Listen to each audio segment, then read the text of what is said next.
মাননীয় প্রধানমন্ত্রী সানুগ্রহ অনুমতি নিয়ে জাতীয় জীবনের বিভিন্ন ক্ষেত্রে অসামান্য অবদানের স্বীকৃতির জন্য এবার ২১শে পদক পেলেন ৯ জন ব্যক্তি ও একটি সঙ্গীত ব্যান্ড।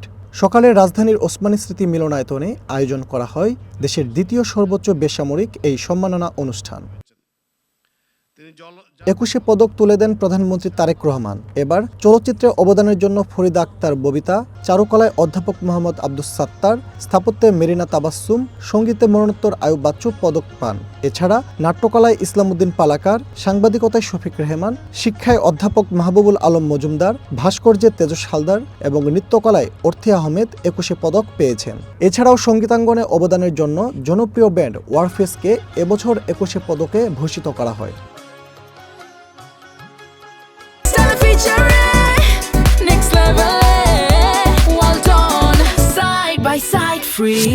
পদক দেওয়া শেষে প্রধানমন্ত্রী তারেক রহমান বলেন, শিক্ষা, গবেষণা, শিল্প ও সাহিত্য চর্চাকে রাজনীতিকরণ করা সভ্য সমাজের পরিচয় নয়। জ্ঞান, বিজ্ঞান কিংবা সাহিত্য চর্চার ধারা আরো শানিত এবং বিকশিত হোক, এই প্রত্যাশা করছি আমরা সকলে। শিক্ষা, গবেষণা এবং শিল্প সাহিত্যের চর্চাকে আরো বেগবান করতে রাষ্ট্র এবং সরকার তার দায়িত্ব অবশ্যই পালন করবে। আমি বিশ্বাস করি, শিক্ষা, গবেষণা এবং শিল্প সাহিত্য চর্চাকে রাজনীতিকরণ করা কখনোই সভ্য সমাজের পরিচায়ক নয়। বক্তব্যে ২১শে ফেব্রুয়ারির তাৎপর্যও তুলে ধরেন প্রধানমন্ত্রী।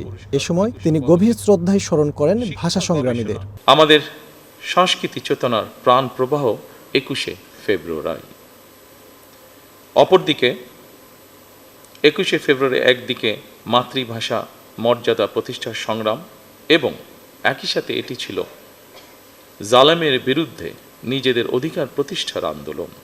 সুতরাং ফেব্রুয়ারি মানেই আত্মপরিচয় উপলব্ধির মাস, আমাদের শেকড় সন্ধানী মাস।